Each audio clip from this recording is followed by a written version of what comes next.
vez.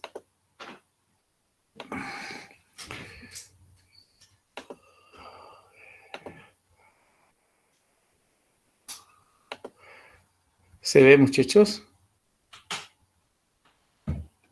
Sí, doctor, se ve. Ya, gracias. Bueno, el tema de hoy se llama distocias de contractilidad uterina. Recuerden que para el primer parcial, uno de los temas para el primer parcial era el trabajo de parto, y en el trabajo de parto hay contracciones uterinas. Y resulta que a veces las mujeres entran las mujeres en trabajo de parto al hospital, están en trabajo de parto, pero se internan y pueden estar horas internadas y bueno, no hay una buena dilatación, su dinámica uterina no es adecuada. Tenemos que saber reconocer esas alteraciones de la contractilidad uterina. Las anomalías de contractilidad uterina también se llaman distocias de contracción. Que apague su micrófono, hay alguien que está en vía pública. Entonces, la anomalía de la contractilidad uterina tienen otros nombres, se llaman disquinesias uterinas, se llaman distocias de contracción, se llaman distocias del motor del parto, se llaman distocias dinámicas. Son anomalías de la contractilidad uterina. ¿Ya? ¿Cuál es la definición? Son disturbios, son alteraciones de la contractilidad uterina o de la fuerza impulsora del útero. El útero es la fuerza impulsora, es el motor, ¿no? Para producir el pasaje del feto por el canal del parto. Ahora, este cuadro, por ejemplo, es bien importante para que empiecen a leer, para que entiendan. Tipos de distocia de contracción. Tenemos distocias por disminución de la contractilidad uterina, la triple gradiente descendente, que enseguida voy a hablar, les voy a hacer recuerdo, en el tema anterior de trabajo de parto hablé de la triple gradiente descendente. Entonces aquí tenemos distocias por disminución de la contractilidad uterina, la triple gradiente descendente se mantiene. Otro gran grupo, distocias por aumento de la contractilidad uterina, la triple gradiente descendente se mantiene. Y hay un tercer grupo donde hay perturbación, hay alteración de la contractilidad uterina y la triple gradiente descendente está alterada. Entonces, aquí tengo una diapositiva para hacerles recuerdo acerca de la triple gradiente descendente. Este es un útero gestante. Está formado por el cuerpo en las partes altas, el segmento inferior en la parte intermedia y el cuello en la parte baja. Aquí les hago recuerdo que en esta imagen se ve una trompa y la otra trompa. Y el marcapaso funcional, donde empiezan las contracciones uterinas, es la desembocadura de una de las trompas, ya sea izquierda o derecha. Predomina la trompa derecha. Ese es un recordatorio del tema trabajo de parto. Entonces, la triple gradiente descendente tiene una propagación que es de arriba abajo, una intensidad de las contracción más intensa en las partes altas que en las medias y bajas, y una duración de contracción una mayor duración en las partes altas del útero que en las partes bajas, que en las partes medias y que en las partes bajas. Esa es la triple gradiente descendente, para hacerles un recuerdo. Entonces, la triple gradiente descendente normalmente tiene una dirección descendente, más dura la contracción en las partes altas que en las medias y bajas. La intensidad, la fase sistólica de la contracción es mayor en las partes altas que en las partes medias y en las partes bajas. Estas dos diapositivas son un recordatorio para que entiendan de qué estamos hablando en este tema. Volviendo entonces al tema, decimos que la distocia, tenemos distocias por disminución. Aquí voy a volver a esta diapositiva y voy a hablar de las distocias por disminución de la contractilidad uterina con triple gradiente descendente, es decir, se mantiene la triple gradiente descendente, se mantiene esas tres características, pero por alguna causa hay disminución de la contractilidad uterina. Empezamos. Distocias por disminución de la contractilidad uterina. Recuerdo nuevamente, triple gradiente descendente conservada. Y ahí tenemos la hipodinamia uterina. La hipodinamia uterina también se llama hipoinercia uterina. Es lo mismo, también se llama inercia verdadera, también se llama inercia hipotónica, también se llama hipoactividad uterina. Pero nosotros vamos a hablar, solamente para hablar en un solo idioma, vamos a denominarlas como hipodinamias uterinas. ¿Ya? Hipodinamia uterina. Bien, sigamos. Entonces, ¿qué es la hipodinamia uterina? Es una hipofunción del útero que se manifiesta con hiposistolia y bradisistolia. Bradisistolia son las contracciones en 10 minutos disminuidas en número. Hiposistolia son las contracciones con menor intensidad. Recuerden, la actividad uterina se manifiesta por la frecuencia de las contracciones, por la intensidad o frecuencia de las contracciones en 10 minutos, por la intensidad o amplitud. Eso habíamos visto en el tema trabajo de parto. Entonces aquí la hipodinamia uterina es una hipofunción del útero que se manifiesta por bradisistolia, las contracciones disminuidas en número en 10 minutos, y por hiposistolia, es decir, hay contracciones pero disminuidas en intensidad. Bien, veamos, tenemos la hipodinamia primitiva y la hipodinamia secundaria. Hablemos de la hipodinamia primitiva. La hipodinamia primitiva se diagnostica cuando las contracciones se manifiesta esta hipofunción desde el comienzo del trabajo de parto, desde que ingresa la paciente. A eso se denomina hipodinamia primitiva. ¿Cuál es la etiología? ¿Cuál es la causa? Tenemos causa funcional y causa mecánica. Veamos, la causa funcional puede deberse a inhibición psicógena. Generalmente son pacientes jóvenes, adolescentes que tienen miedo a ingresar al hospital, sienten miedo a que qué les va a pasar, los dolores las asusta. Entonces ellas, por temor o por angustia, dan lugar a una inhibición psicógena a través de un aumento de la secreción de adrenalina que alteraría la contractilidad uterina. Esto da lugar a inhibición refleja proveniente de los órganos vecinos. También puede deberse por inhibición refleja proveniente de los órganos vecinos. La paciente no ha hecho pis, la vejiga está llena, la ampolla rectal está llena. Entonces eso también produce una inhibición refleja. Repito, la etiología funcional, ya sea una inhibición psicógena por temor o angustia, a través de un aumento de la secreción de adrenalina que alteraría la contracción, la contractilidad uterina, dando lugar a una hipofunción, o por inhibición refleja proveniente de los órganos vecinos, vejiga llena, ampolla rectal llena, o por ambos mecanismos. Entonces, esa sería una explicación de la etiología funcional. Y la etiología mecánica es otra causa, por falta de una formación adecuada de la bolsa de las aguas. Ya la cabecita, en vez de estar en presentación cefálica, está un poquito chuequita, en oblicua, digamos, ¿no? Entonces, no se forma adecuadamente las bolsas de las aguas, porque la bolsa de las aguas da lugar a una función excitomotriz, ayuda a la dilatación. Otra, falta de apoyo de la presentación al cérvix, es lo que acabo de decir, que también el polo de presentación también cumple una función excitomotriz.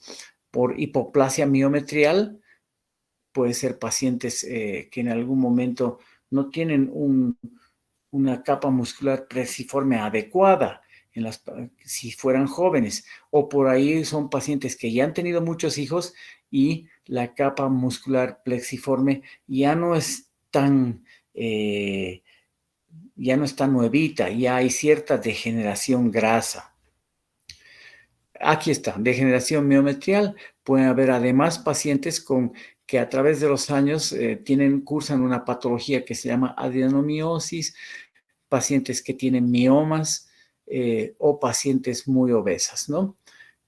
Otra causa mecánica es sobredistensión uterina, como sucede en aquellos embarazos donde hay polidramnios. Polidramnios quiere decir líquido amniótico aumentado, o en el embarazo múltiple doble, ¿no? Como se dice en los embarazos gemelares, o hay sobredistensión uterina por un feto muy grande. Esa sería una causa mecánica. ¿Cuál es la sintomatología? ¿Cómo se llega al diagnóstico? De la siguiente manera. Número 1, la intensidad de las contracciones están disminuidas. menos de 20 milímetros mercuriales, a pesar de que la frecuencia puede que sea normal. Número 2, puede que se trate de una intensidad normal, la intensidad de las contracciones normales, pero la frecuencia puede estar disminuida. Una contracción en 10 minutos, 2 contracciones en 10 minutos. O número 3, tanto la intensidad de las contracciones están disminuidas como el número de contracciones en 10 minutos está disminuido. Entonces, de esa manera nosotros nos damos cuenta de que se trata de una hipodinamia. Sigamos con la sintomatología y el diagnóstico. El trabajo de parto se prolonga, se hace lento y a veces la marcha del trabajo de parto se detiene cuando la amplitud, la intensidad o amplitud de las contracciones es menor a 15 milímetros mercuriales. Por más de que la frecuencia sea normal, pero la intensidad está tan disminuida que la marcha del trabajo de parto se detiene. El tono uterino puede ser normal. Generalmente el tono uterino en las hipodinamias es normal, ¿no? Al final de un embarazo ya sabemos que un tono uterino es de promedio 10 milímetros mercuriales. Sin embargo, la literatura refiere que también el tono uterino puede estar algo disminuida. ¿Cómo llegamos a la sintomatología y al diagnóstico?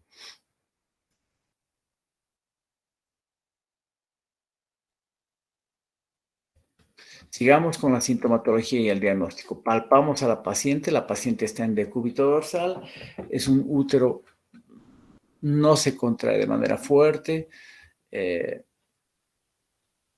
las contracciones son cortas, 15 segundos, 20 segundos, las contracciones están espaciadas, una contracción cada 5, una contracción cada 10 minutos, 2 contracciones cada 10 minutos. La dilatación cervical se hace lenta, pues la progresión del trabajo de parto es lenta. ¿Y cómo verificamos eso? Mediante el control del partograma. Mediante el control del partograma vemos que no está yendo bien. El descenso de la presentación se detiene, pues. En el partograma la cabeza sigue manteniéndose arriba. La dilatación es lenta.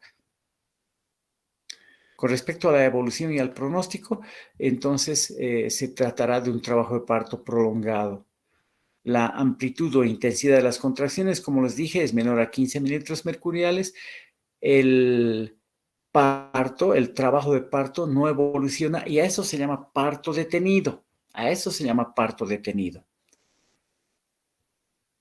Si la paciente se encuentra con las membranas íntegras, no hay mucho de qué preocuparse. Cuando las membranas están rotas, a medida que pasa más tiempo las horas de membranas rotas, hay que preocuparse, ¿no? Pero si las membranas están íntegras, entonces no hay que preocuparse, pero nosotros tenemos que saber diagnosticar y sabemos qué hacer. Una de las complicaciones es que en el alumbramiento no hay una buena contracción del alumbramiento, entonces puede haber ciertas hemorragias, puede que el desprendimiento de la placenta sea parcial. Entonces siempre hay que estar atentos en el alumbramiento también. Con respecto al tratamiento, el tratamiento es etiológico, ¿no? En caso necesario, si la paciente está con vejiga llena, evacuar la vejiga, ¿no? Antes, hace muchos años atrás, cuando la paciente ingresaba al hospital, se le ponía un enema evacuante. Entonces la paciente entraba al baño, defecaba y también aprovechaba para hacer pis, para miccionar. Cuando yo estoy en las guardias, siempre estoy atento y siempre les repito a ustedes, a los chicos que están haciendo guardia conmigo, o a los internos, o a las enfermeras, que bueno, a las enfermeras les digo, por favor, mándale a hacer pis a la paciente. Señora, ¿ha hecho pis? No, desde tal hora, vaya a hacer, pero no tengo ganas de hacer pis, no importa, vaya al baño a hacer pis y mejora mucho. Cuando la vejiga está vacía, mejora mucho.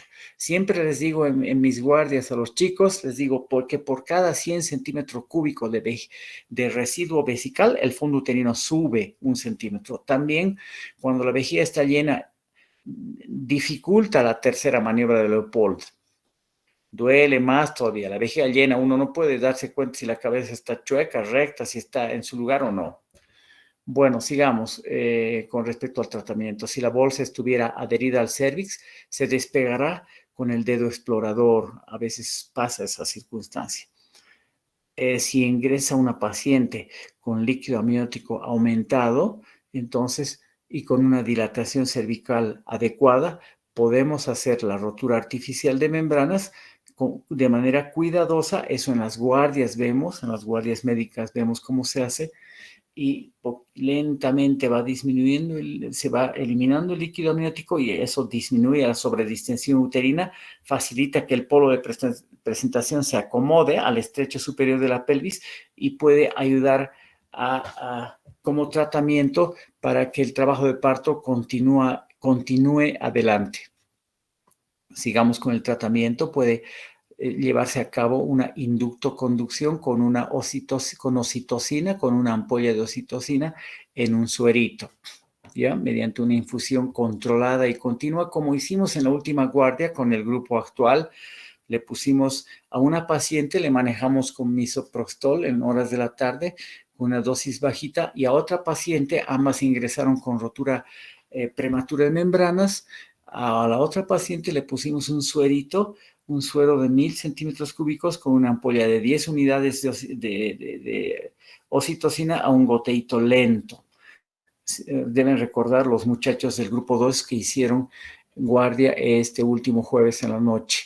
Bien, entonces, ¿qué hace la oxitocina en infusión? Produce contracciones uterinas, tanto de intensidad como de frecuencia, y rítmicas similares a las del parto normal, para que pueda seguir progresando el polo de presentación y adecuadamente el trabajo de parto siga dándose de manera adecuada.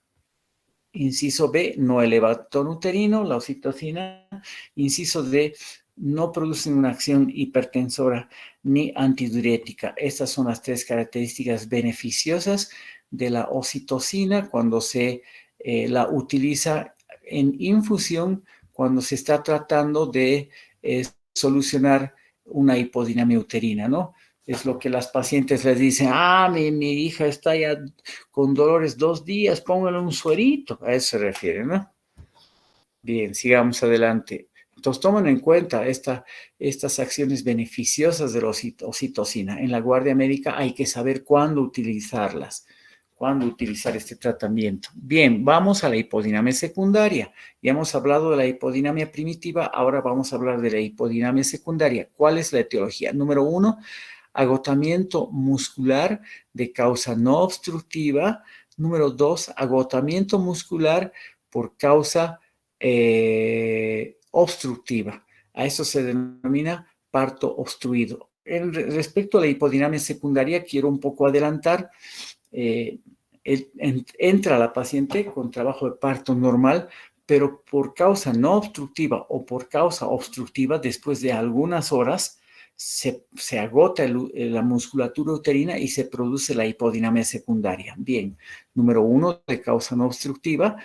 2, de causa no obstructiva hay un agotamiento de las contracciones de la capa muscular plexiforme, muchas horas en trabajo de parto. Y 2, agotamiento muscular de causa obstructiva, que puede ser por una desproporción cefalopélvica, ya sea caderas estrechas de la mamá o un feto grande, o por un DCP accidental, el feto de tamaño normal, pelvis normal de la mamá, pero la actitud, la cabeza del polo de presentación por alguna causa está deflexionada. A eso se llama DCP accidental. O la paciente, la mamá puede tener un mioma previo, un mioma localizado en las partes bajas del útero. A eso se llama un tumor previo. O puede haber cierto tipo de... el tapón mucoso puede estar pegado al cérvix y existe una resistencia a la dilatación. A eso se llama aglutinación cervical, a eso se llama conglutinación cervical, que está en la clase teórica. Uno de mis colegas va a dar dicha clase y va a tocar estas situaciones. Ya aquí yo la estoy llevando solamente de pasada, para que sepan que una hipodinamia secundaria puede darse por causa no obstructiva o por causa obstructiva, dando lugar al parto obstruido, para que sepan de qué se trata. Con respecto a la sintomatología y diagnóstico, tenemos que los síntomas, una vez que se instala la hipodinamia secundaria, los síntomas son similares a la hipodinamia primitiva. En el partograma está yendo bien al principio del partograma, pero después, ya sea por causa no obstructiva o por causa obstructiva, después en las siguientes horas de internación de la paciente se verifica que ya no dilata, se produce una dilatación cervical estacionaria, la gráfica se va de la curva de alerta, se va yendo hacia la derecha, hacia la curva de acción. El descenso del polo cefálico se detiene. Entonces, se mantiene en los planos de Hodge, en primer plano de Hodge, por ejemplo, ¿no? Sigamos con la sintomatología y diagnóstica. A este caso, en caso de parto obstruido, entonces, cuando la hipodinamia ya se instala después de luchar contra un obstáculo, como les dije al principio, la paciente entra en trabajo de parto normal, pero por alguna causa que ya manifesté, desproporción cefalopélvica, por ejemplo, se produce una alteración que se llama parto obstruido, entonces se instala, ¿no?, la hipodinamia secundaria después de luchar horas contra un obstáculo. Entonces, al realizar un tacto vaginal, si hay una dilatación cervical adecuada, se manifiestan los fenómenos plásticos de la cabeza del feto, caput sucedáneo. El cuello puede estar hinchado, edematizado, puede haber edema de vulva y de vagina. Con respecto a los fenómenos plásticos del feto, se ve en el partograma. Ahí en el partograma dice número 2, las suturas están cabalgadas, pero están reducidas. Número 3, las suturas de la cabeza fetal están totalmente cabalgadas. Esa es una forma también de identificar en el trabajo de parto a llevar a cabo un tacto vaginal. ¿Cuál es la evolución y el pronóstico de la hipodinamia secundaria? Si el agotamiento de las contracciones coincide con la pérdida de las fuerzas maternas, se agota la madre, la expulsión del feto puede no realizarse espontáneamente. Puede estar ahí en la mesa de parto, ¿no? Está agotada, ya pierde la fuerza de contracción, pierde las fuerzas, la madre está agotada, ¿no? Incluso cuando se tratan de trabajos de partos en periodos expulsivos prolongados domiciliarios, llega la paciente al hospital y hay isquemia de las partes blandas, ya por compresión, ingresa la paciente en sufrimiento, el feto en sufrimiento fetal agudo. Entonces, el tratamiento en el parto obstruido, si la madre está agotada, no hay una buena dilatación, el polo de placentación está alto, hay variaciones en la frecuencia cardíaca fetal, habrá que terminar en operación cesárea, ¿no? Bien, vamos a hablar ahora de las distocias de contracción por aumento de la contractilidad. Aquí todavía con triple gradiente descendente conservado. Veamos, la hiperdinamia, ¿ya? ¿Cuál es la fisiopatología de la hiperdinamia? Las contracciones son intensas, más de 50 milímetros mercuriales de intensidad o amplitud.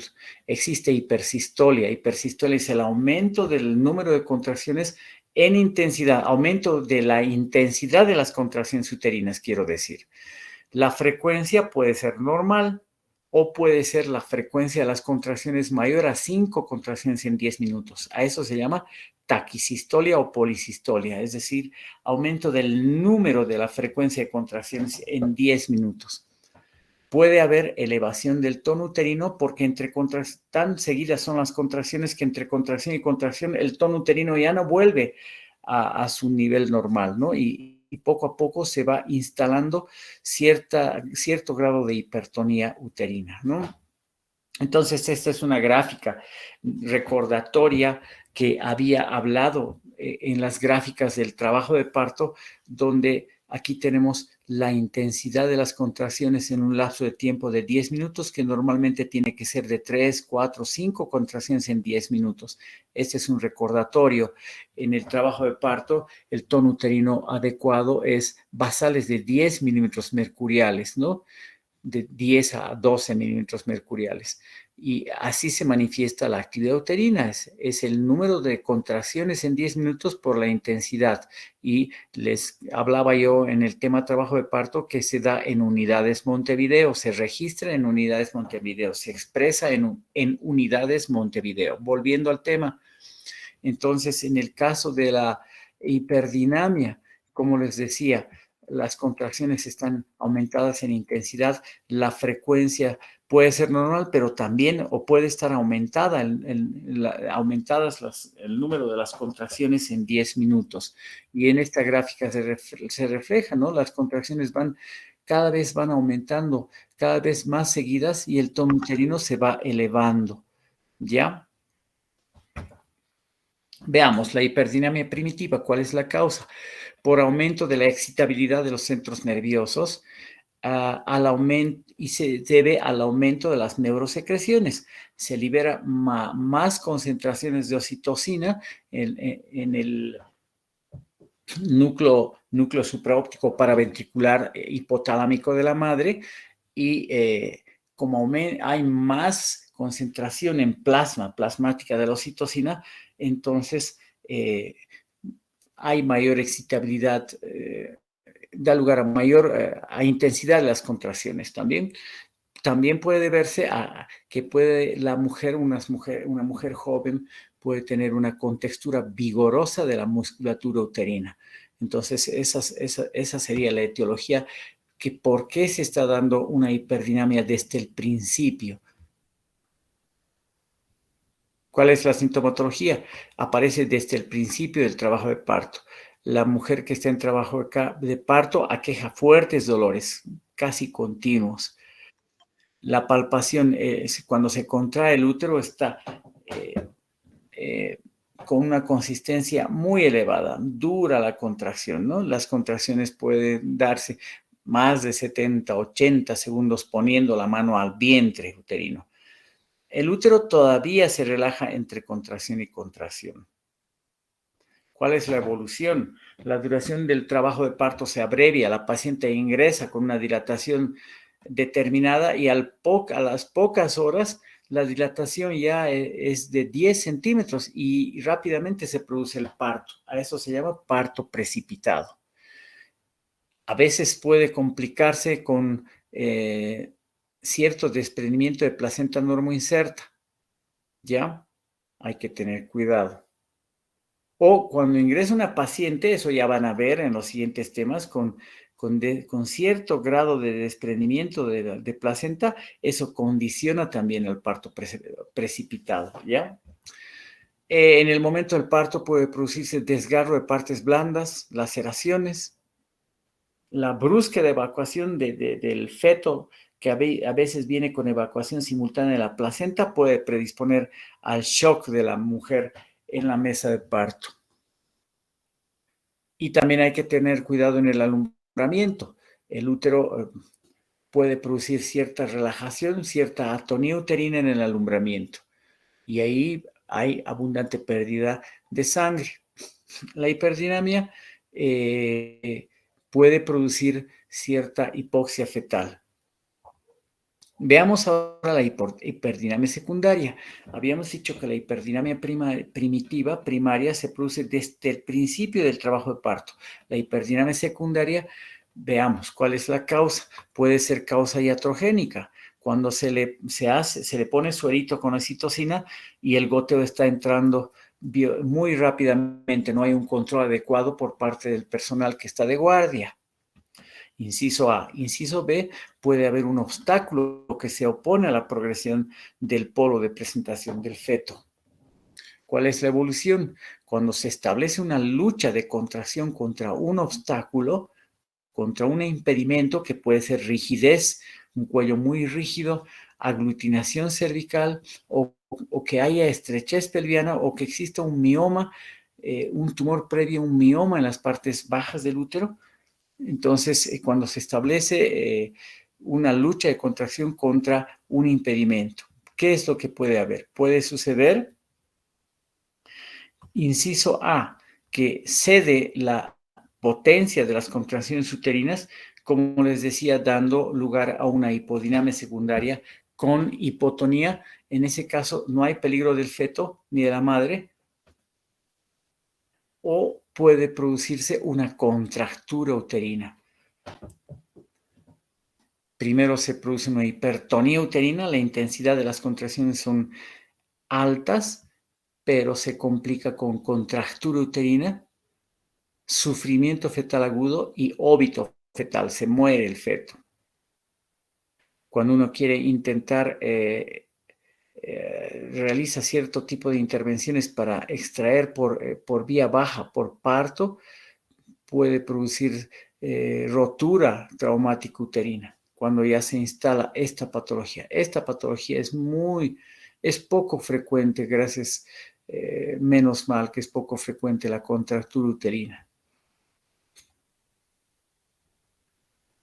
Como decían, puede ceder la potencia dando lugar a una hipodinamia secundaria o a una contractura uterina. Inciso B, puede ceder la resistencia, puede ceder el obstáculo. De pronto el cervix puede dilatarse. Estaba conglutinado, pero se dilata.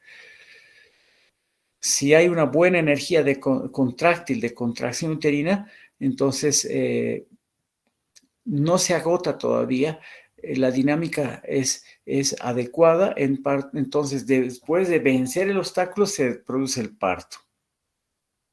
Inciso C, cuando las contracciones uterinas siguen intensas, pero la resistencia no cede, entonces se puede producir una inminencia de rotura uterina. Esa inminencia de rotura uterina, a veces, es decir, se la denomina como síndrome de Bandel, Frommer y Pinar. Síndrome de Bandel, Frommel y Pinar.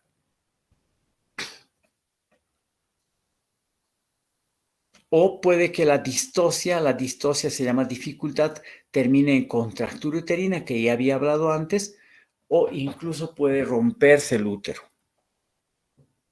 Veamos la tercera circunstancia. A ver, vamos a volver atrás. Una circunstancia es la hiperdinamia primitiva, la otra circunstancia es la hiperdinamia secundaria, y ahora voy a hablar de la hiperdinamia hipertónica. A eso se denomina tétanos clínico. ¿Cuál es la fisiopatología? En el registro de la presión amniótica hay ondas de contracciones rítmicas de 20 a 30 milímetros mercuriales. Estas contracciones no se perciben a la palpación abdominal debido a que existe hipertonía que hace que, por más de que pongamos la mano al vientre, pensamos que no está en contracción el útero, y sí, el útero está hipertónico, no se relaja, no se percibe la dinamia uterina a la palpación. ¿Cuál es la sintomatología? El dolor es exagerado, es continuo, en bajo vientre, a veces se irradia la región sacra, el útero está hipertónico con sensación de una contracción sostenida. Sin embargo, cuando hacemos tacto y hay una buena dilatación cervical, se siente a veces cómo se abomba la bolsa de las aguas por ciertos segundos y luego deja de abombar. Eso significa que todavía siguen las contracciones uterinas, pero el tono uterino es elevado, que cuando ponemos la mano al vientre de la mujer no sentimos que hay contracciones uterinas. Entonces puede haber sufrimiento fetal agudo debido a ya sea aumento de las contracciones uterinas en 10 minutos, taquisistolia, o debido a una hipertonía uterina. Aumento del tono uterino por encima de los niveles normales. ¿Cuál es la evolución? A veces el parto se produce en forma acelerada, puede darse una complicación tan temida que ya habíamos hablado, que es la contractura uterina, o incluso puede haber inminencia de rotura uterina o rotura uterina. Menos frecuentemente puede producirse una hipodinamia secundaria por fatiga muscular. Bien, ahora vamos a hablar de una cuarta situación, lo que se denomina síndrome de Bandel-Frommel-Pinar. Es una lucha del músculo uterino con una lucha de las contracciones uterinas contra un obstáculo. Y aquí hay tres signos. El signo de Bandel, el signo de Frommel y el signo de Pinar. El signo de Bandel es la distensión del segmento inferior. Bien delgadito se torna el segmento inferior. El límite superior del segmento inferior se llama anillo de Bandel, va ascendiendo hasta cerca del ombligo. Recuerden ustedes que la ampliación del segmento inferior es un fenómeno pasivo del trabajo de parto. El signo de Bandel no es nada más que el segmento inferior se amplía en exceso y está delgadito, a punto de romperse. El signo de Frommel se refiere al estiramiento y a la tensión de los ligamentos redondos. Están tensos como cuerdas de guitarra y a la palpación están muy dolorosos. Y el signo de Pinard se refiere al edema cervical, éstasis cervical, con ligera pérdida de sangre. El cervix está edematoso y hay una ligera pérdida de sangre por vagina. Una pequeña pérdida de sangre oscura por vagina. Hay que estar atentos en estos tres signos cuando se manifiesta la alteración, la hiperdinamia. Y finalmente la temida contractura uterina, que es la etapa final de un largo proceso de lucha contra un obstáculo. La fisiopatología es un estado estático con ausencia de todo dinamismo. Ya no le duele nada a la mamá.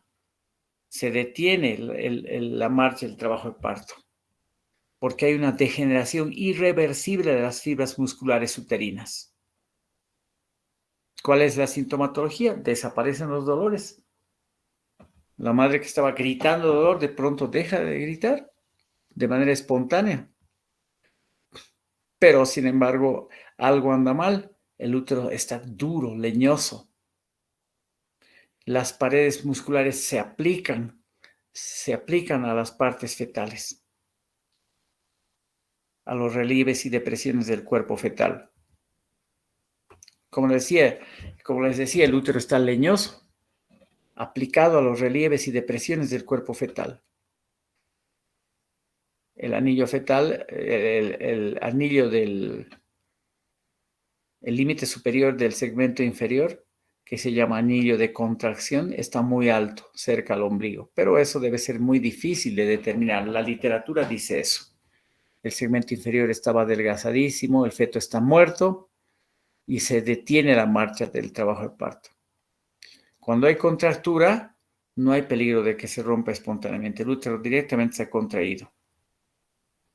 No cede a útero inhibidores.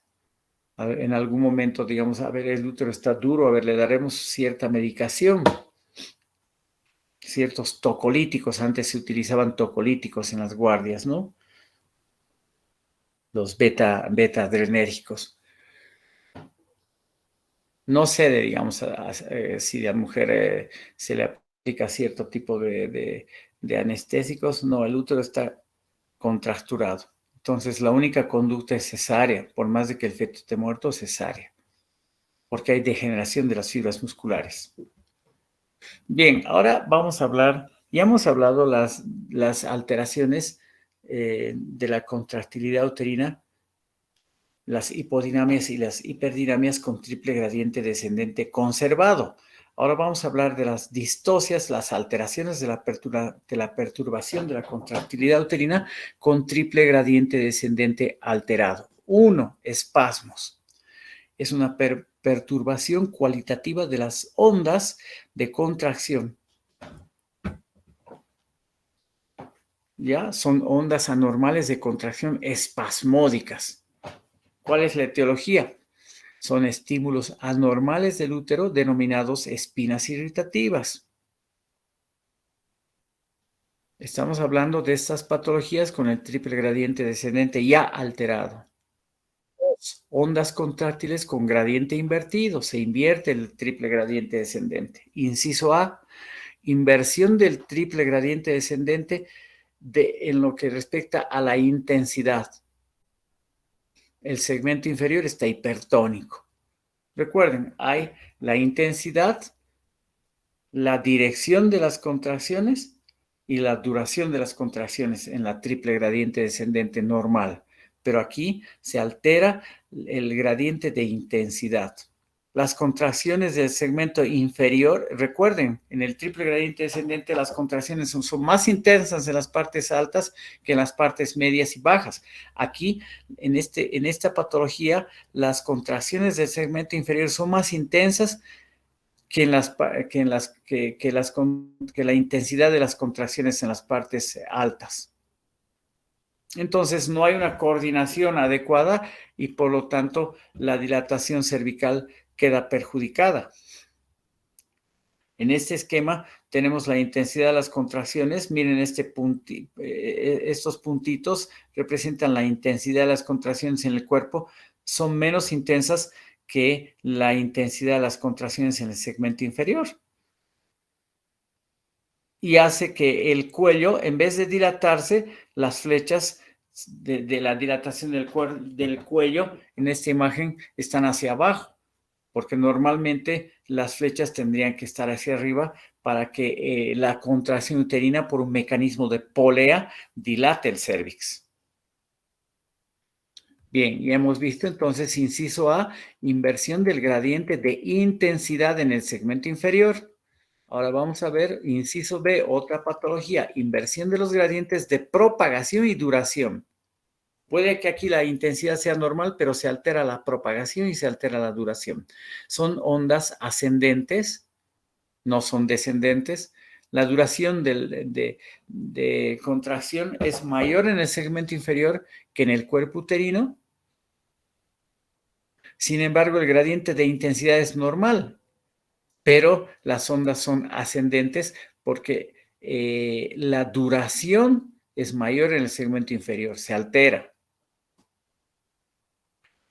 Si ponemos la mano al vientre, pareciera que estaría todo bien. 3 contracciones, 4 contracciones, 5 contracciones de 50, 60 segundos, todo bien. Pareciera normal, pero la dilatación no progresa.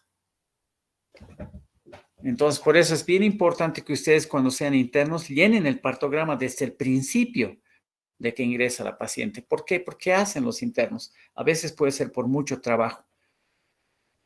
No abren el partograma o abren y lo dejan sin seguimiento, y cuando se produce el parto recién están completando el partograma para que quede bien bonito, para que el médico no le rompa su hojita o el residente. Es interesante eso, lo que pasa en las guardias. Hay que llenar el partograma, ¿no? Para llegar a un diagnóstico.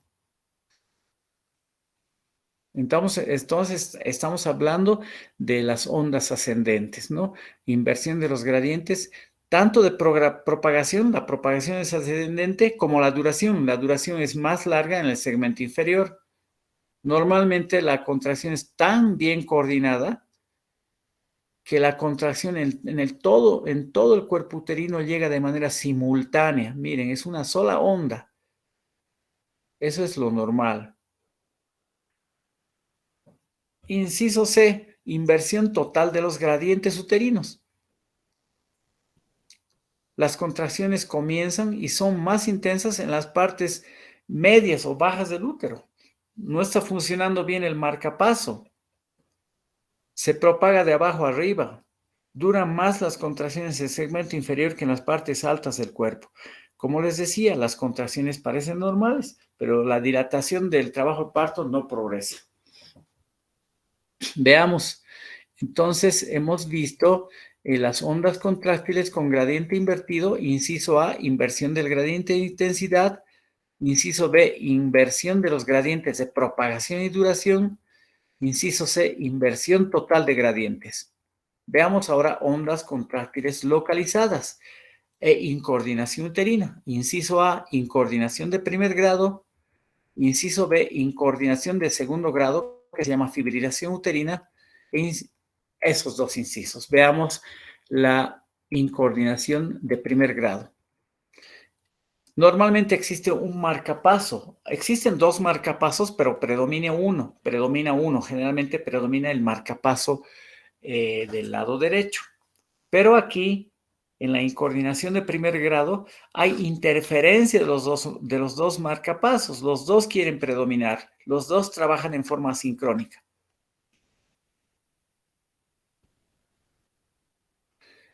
Hay aumento del tono. No se relaja el útero a sus valores normales.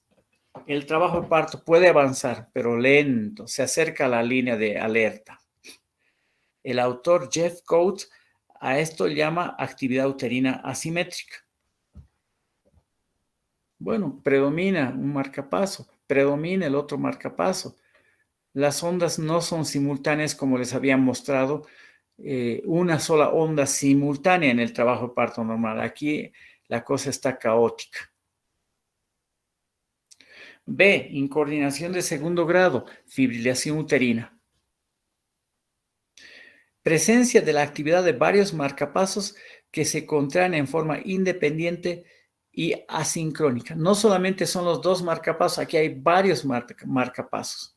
El tono también se mantiene elevado, pues no se relaja adecuadamente. Mientras se está relajando una parte del útero, otra parte del útero se está contrayendo. Bueno, igual, ¿no? Las contracciones son caóticas, la presión amniótica es irregular. Veamos. Hemos visto lo siguiente. En las distocias por perturbación de la contractilidad uterina con triple gradiente alterado, hemos visto número 1, espasmos, número 2, ondas contráctiles con gradiente invertido, número 3, ondas contráctiles localizadas, llamadas incoordinación uterina, y ahora vamos a ver el número 4, distocias por anillos de contracción. Son ondas de contracción hipertónicas de topografía anular, son anillos que se contraen. Son de naturaleza funcional, no hay una alteración morfológica. Pueden producirse este anillo de contracción ya sea por encima o por debajo del polo de presentación. Si está por encima de la cabeza del polo de presentación, oprime el cuello fetal. Si está por debajo, impide el descenso del polo fetal, del polo de presentación.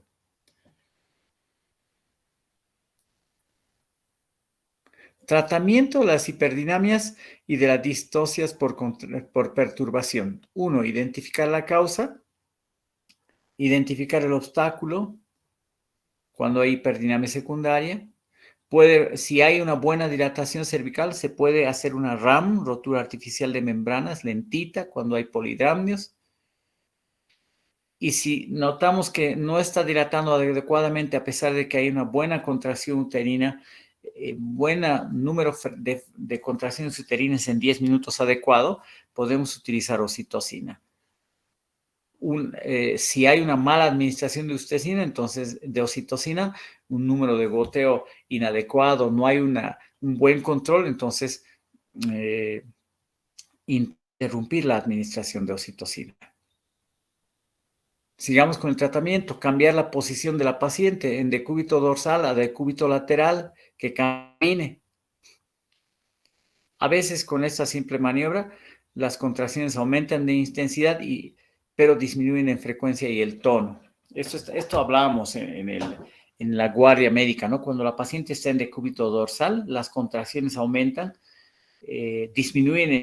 aumentan en frecuencia, pero disminuyen en intensidad. Si la paciente se sienta o se pone de lado, las contracciones disminuyen en número de contracciones y aumentan en intensidad, ¿no?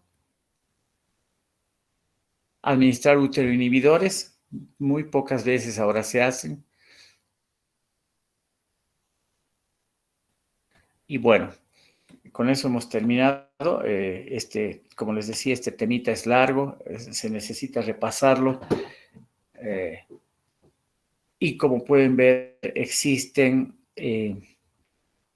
perturbación, ¿no? de las contracciones uterinas. Son las alteraciones de las contracciones uterinas. Bien, con esto entonces hemos terminado. Pídale a sus representantes, a los que se encarguen de que les den estos temas lo más antes posible, no sobre la hora, no antes del segundo parcial, para que puedan ir leyendo